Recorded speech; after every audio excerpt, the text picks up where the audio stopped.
Hello, and welcome to the world of Skirmish Turf. I will be taking you through a world building project of mine which takes place in a diesel punk setting in a post-fantasy world. A world in which the slave races rebelled against their cruel masters and the gods who made them to suffer. Now the earth is devoid of magic, and all that remains of the magic arts are the curses and mutations caused by consuming the flesh of dead gods. It has been 1,000 years since that great conflict, and as much as I wish I could say that it's been peaceful, there is much war to be found in this world. As long as there is scarcity for resources, as long as there is ego, as long as there are people in power who are willing to waste lives for gain, there will be war. This is human nature, a nature that can be found plenty in Skirmish Turf. As for the first of many countries in Skirmish Turf, I started with a country inspired by Nigeria. Why? I thought for my first one I'd pick something interesting and try to draw a subject matter that really doesn't get covered much in fiction. A fictional African-inspired country that isn't Egyptian in nature. I know. Earth-shattering. I picked Nigeria because it's the most populated African country, so it seemed like a good choice. But what people to draw from? There are a multitude of cultures within each country, mostly due to how much Britain and France suck at drawing borders, so once again I went with one of the largest tribes, the Hoyatoth people. So, I then sought out to design a soldier that had to blend a lot of elements together. This nation will be known as Hoyatoth. Their uniform had to be distinct but also simple to match the World War II look of diesel punk.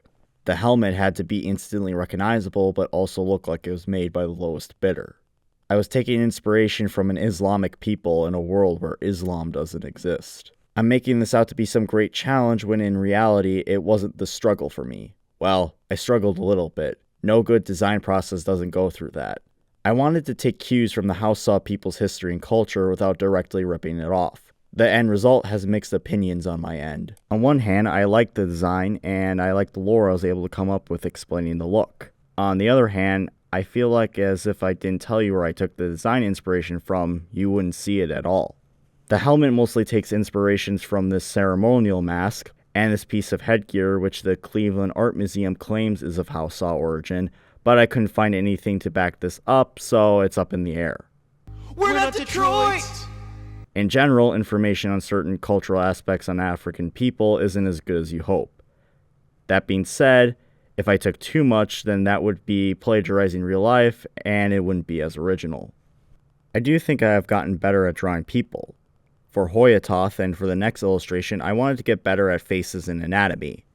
I could cheat at anatomy because they're wearing baggy military uniforms, so I only had to worry about the face.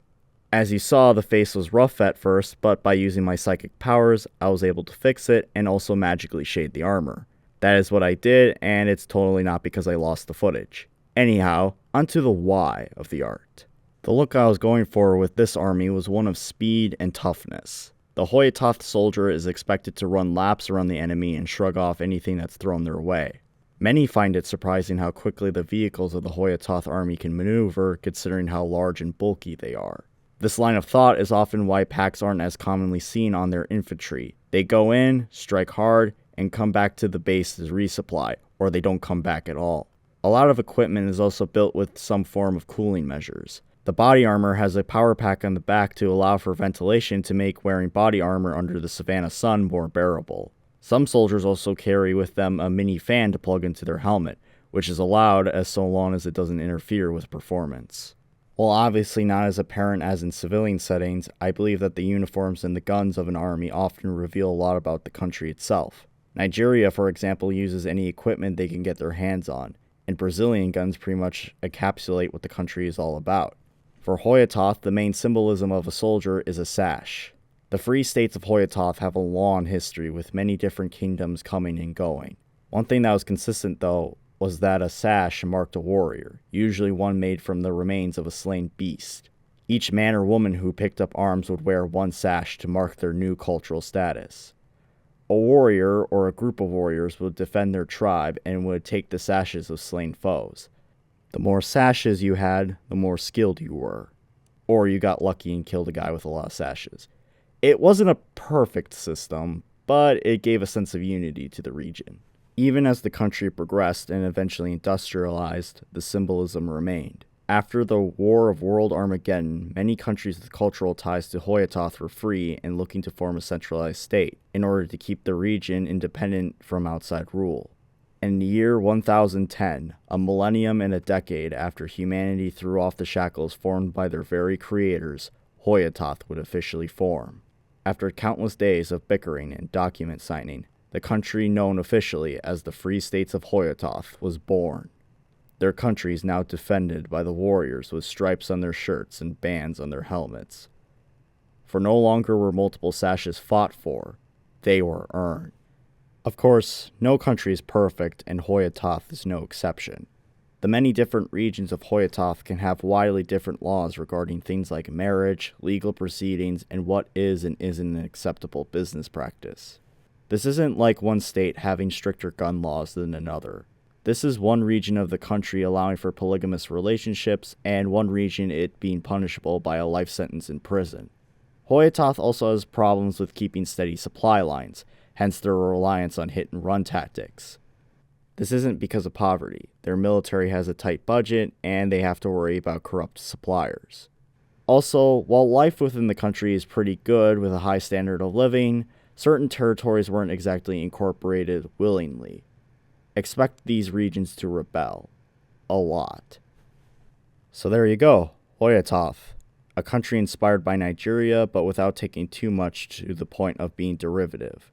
After all, the Hausa people have their own unique history and some very interesting cultural practices. I'm not sure what this man is doing to that snake, but whatever it is, I want in. I thought about including more of the Hausa influence, like including a scarf, but then I thought that would be too hot to wear in the climate they're typically stationed in. I added the cloth connecting the connector port to the strap to try to make it seem like the Zani wrappings, but you couldn't really tell. I also figured that an army uniform wouldn't have that sort of elements anyways. I had fun designing the uniform and the gun. I decided to make the gun a bullpup. No particular reason, I just thought it would look good. Well, that and I wanted to avoid the stereotype of having an AKM variant as the standard rifle of an African country, although some influence is sprinkled in. I wanted something that looked like it reflected the Savannah itself. Gruff, harsh, and durable. The guns function well in heat and are easy to repair. The heat shield and magazines require frequent replacements because they're the cheapest parts of the guns. Even in the world of fiction, the military still uses the lowest bidder. I know certain features will look off to all the gun nuts in the audience, but I hope you can forgive me. I'm mostly fascinated by how guns look and not how they function. I wanted something that seemed like it would work while also being visually appealing. In general, that's my design philosophy. So that's the standard infantryman of Hoyatoth. I'd be interested in hearing what you think of the design. I'm not baiting comment interaction. If you hate it or think it needs improvement, let me know. I had a lot of fun gathering reference material and in general researching something I was unfamiliar with. Although it has gotten better in recent years, African cultures are painfully underrepresented in fiction, with the exception being Egypt. Nigeria is luckier than most and does pop up from time to time. I just thought it was a good starting point. But enough with a Savannah country. Time to switch to the polar opposite climate. Now let me ask you something. When you think of a country that lives in the colder climate, what comes to mind? Most likely a Scandinavian country, or the typical depiction of the Inuit peoples. Perhaps you thought of the polar regions of Russia. What about Canada, the Great North, the country of Canucks and World War I war crimes? But ask yourself this. When was the last time Canada got its own fictional country? We have plenty of fictional cultures in places based off of Germany, the Middle East, Japan, and the US, but why not Canada? I thought about it, and I guess it boils down to Canada not being seen as important as its southern neighbor, Mexico. So, I thought of the Sun Republic, the most democratic and coldest nation in the world of skirmish turf. Although I do have to confess that the design was mostly inspired by US World War II uniforms, mostly because of how identical the Canadian uniform was to the British ones. Although I did include some minor reference material from the Canadian uniforms. Also, I used myself as a reference. Yep, the costume guy is me. So I guess this counts as my 500 subscriber face reveal special. For 2024 Halloween, I decided to try to replicate what a soldier from the Sun Republic would look like. I liked it, but when drawing it, I found certain things didn't really gel well with the design. The biggest thing that got left out was the armor, or at least my attempt at it. I took some cutout scraps from my work, painted them, and glued them to my costume. In the end, it looked like a part of the uniform instead of armor, and it made it more difficult to move in, so there was that. I also found it didn't work in the drawing, so I left it out. What did work out was a lot of the other elements I included in the costume, such as the jacket, various greeblies to make it seem more diesel punk, and the backpack I spent way too much time on. Some lore on the Sun Republic. The region of the Sun Republic had been uninhabited for decades following the collapse of the gods' regime. The land was too cold for most crops and filled with hostile wildlife. There laid rumors of a people that thrived on the ice, but they had seldom interactions with the rest of the world and hadn't been seen in decades, if not a century. As the planet warmed and technology advanced, humans began to settle the region. Their iron tools, buggies, and muskets helped them navigate the north, but their steel machines, automobiles, and rifles conquered it. Small farm villages evolved into bustling industrial cities. Never an empire, but the people of the north never sought expansion into other countries' lands, for if you wanted to expand, you went north. When tensions rose, the Sun Republic realized it was ill-equipped for an invasion. So they partnered with Vinlaw, a mighty military power that was a staple of democracy for the world over, surely to protect the Sun Republic from its expansionist neighbors to the south. The War of World Armageddon would change that. During the war, Vinlaw's resources were stretched thin, and little was given to directly help the Sun Republic. Despite their resources and strategic prowess, the northern state was overwhelmed and found itself against a particularly rough wall. At this point, a decision was made that would paint the Sun Republic as traitors and cowards for all time. They betrayed their alliance and joined the enemy side. The Sun Republic had no choice if they didn't want to become a puppet state. In the end, though, it also granted the country a chief opportunity to seize important lands from Vinlaw and some minor countries. Despite the damage to its reputation, the Sun Republic found itself in an advantageous spot. With its increase in experience and usable land to grow a bigger population, the once insignificant country located near the top of the world can now fuel military campaigns for a variety of reasons. The Sun Republic would no longer look north for its gains, for up north lay nothing but ice and beast. But down south, many other countries were worth negotiating with, or if that failed, being invaded. While the design is primarily American, they are based on our hat because I've always felt that the Canadian view on their place in the world was interesting. As the 15th Prime Minister Pierre Trudeau put it, living next to you is in some ways like sleeping with an elephant. No matter how friendly and even-tempered is the beast, if I can call it that, one is affected by every twitch and grunt. It always fascinated me that no matter what, there will always be some level of disdain for America in Canada. It's easy to see why, and I understand it. The people of the Sun Republic feel a similar way. There's always the feeling that their way of life is under threat and that their political parties, an incompetent Liberal Party and a corrupt Conservative Party, would sell them out given the chance. While the country does boast being one of the most democratic nations in the world of Skirmish Turf, it could hardly be called stable. They have plenty of resources, but not the manpower to extract it all. The biggest dread of the Sun Republic is their former ally, Vinlaw.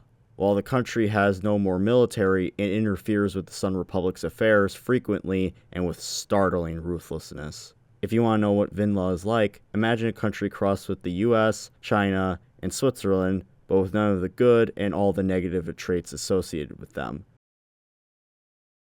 After much of their country was stolen or nuked, Vinlaw has become a corrupt police state, only caring about gaining as much wealth as possible and using whatever underhanded tactics it takes to stay in power, a direction that many in the Sun Republic fear they're heading towards. So yeah, that's the Sun Republic, a Canadian-inspired country that to them warm weather is so precious, their flag and name revolves around it. A common saying amongst its citizens is that our country is called the Sun Republic because we're big fans of irony.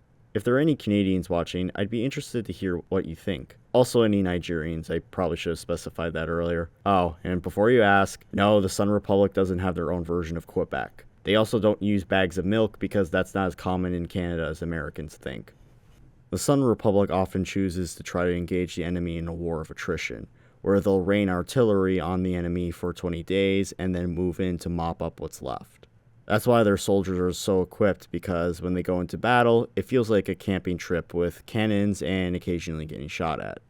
The Sun Republic has all the materials it needs, it's just that because they live so far up north, manpower is always an issue. This soldier in particular is a signaler.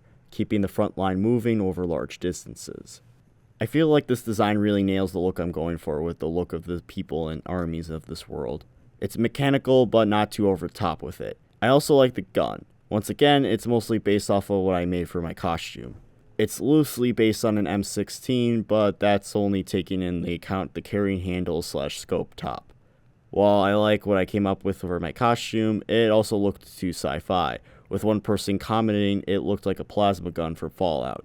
Not true, but I got where he was coming from. I also went with a grill instead of the cheese grater style heat shield. I do admit certain parts of scaling seem off, but I can't be bothered to change it. At least not now. That would be a brief introduction to 2 countries in the world of Skirmish Turf. My main goal is to have each one feeling unique in their own way.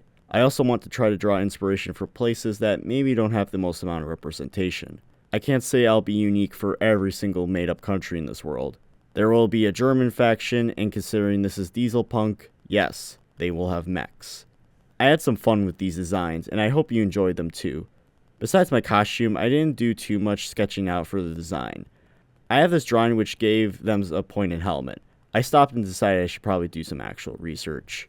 My main goal for this video was to try to ramble less and show more of the art and give more lore.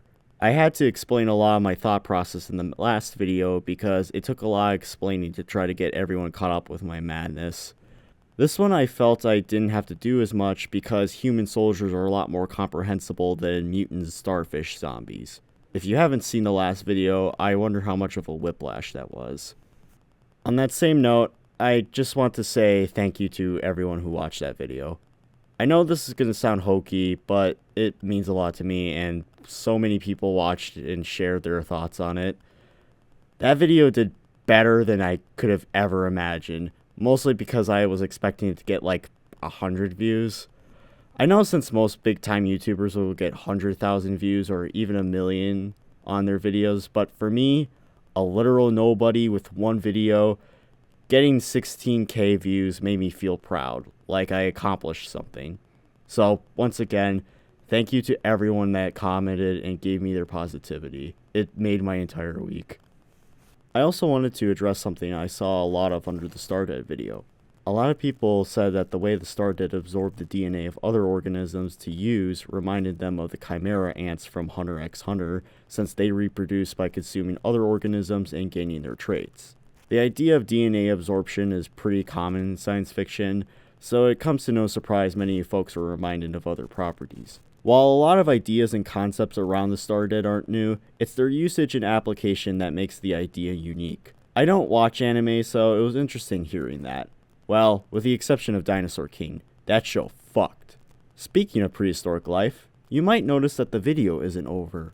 Well, I decided that for the next video, I'd give you people a bit of a treat. An extra speed paint, with a beast that makes men fear the skies. In the days of old, many mythic beasts were feared and revered by the masters of the land. What separated them from mere animals was their ability to channel magic, even for basic usage. None were mightier than the dragons and wyverns of this world. They were more than beasts. They were collectors, scholars, and the vanguard of the gods.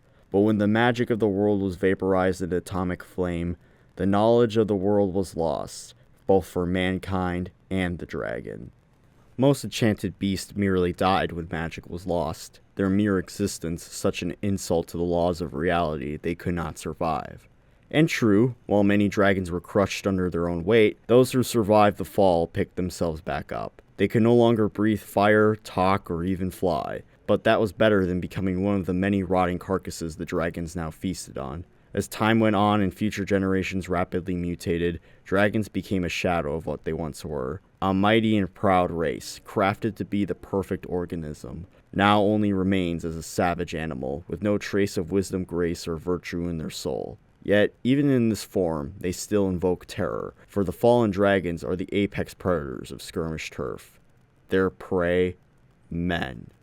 Yep, I said I would include dinosaurs in Skirmish Turf, so here is one. Okay, pteranodons were not dinosaurs, but you get what I mean. Dracals are one of the few fallen dragons that can still fly, with heavy modifications to their original bodies. Once assisted by magic, the Drackle now relies on pure muscle to take flight, and even though they're smaller than their ancestors, they're still capable of lifting men into the air to carry off for a kill, or drop from a great height. I'm sure this goes without saying, but yes, the Drackle is based on inaccurate depictions of pterosaurs. To many people with no paleo-literacy, the Drackle looks like what they'd imagine as a pteranodon. I wanted to go for something that looked like this, while making it clear that it was once a dragon. I went through quite a few head designs before I settled on this. I mostly wanted to include the double head crest without it looking too much like Rodan, or like an AI. The Drackle is the dominant predator of the skies. So much so, it's driven most raptor species to extinction. Eagles, falcons, and hawks were unable to keep up with the competition Drackles provided. They nest in pairs for life and are quite social animals. They frequently do spotting for other species of fallen dragons, working with them to score bigger meals. If this means attacking a village or a garrison of soldiers, so be it. Their wounds heal quickly, and the kills scored during such excursions will feed them and their offspring for months on end. The Drackle is feared for such reasons, and sightings near populated areas are taken very seriously. I know it's not the most out there design, but that's kind of the point. It's to show that Skirmish Turf was once a world of fantasy, and to pay homage to the inaccuracies of what pterosaurs used to be. I have a lot more lore and designs for fallen dragons in the future. They very much will be getting their own video. Consider this a sneak peek to what's to come. So yeah, that's all I have for now. I was originally going to include a traditional animation in the opening, but as I'm sure anyone who's familiar with animation is aware, it takes forever. I didn't want the next video to be out in May, so I hope this suffices. The sneak peeks with the stick figures alone took an hour to do, so that'll be a ways away. It will involve the subjects in this video, that's all I'll reveal for now. Lower your expectations, it won't be that great. At some point in the future, I'll also make a video going over the world's history and provide a world map. I bid you all farewell, and until next time, stay safe and have a good one.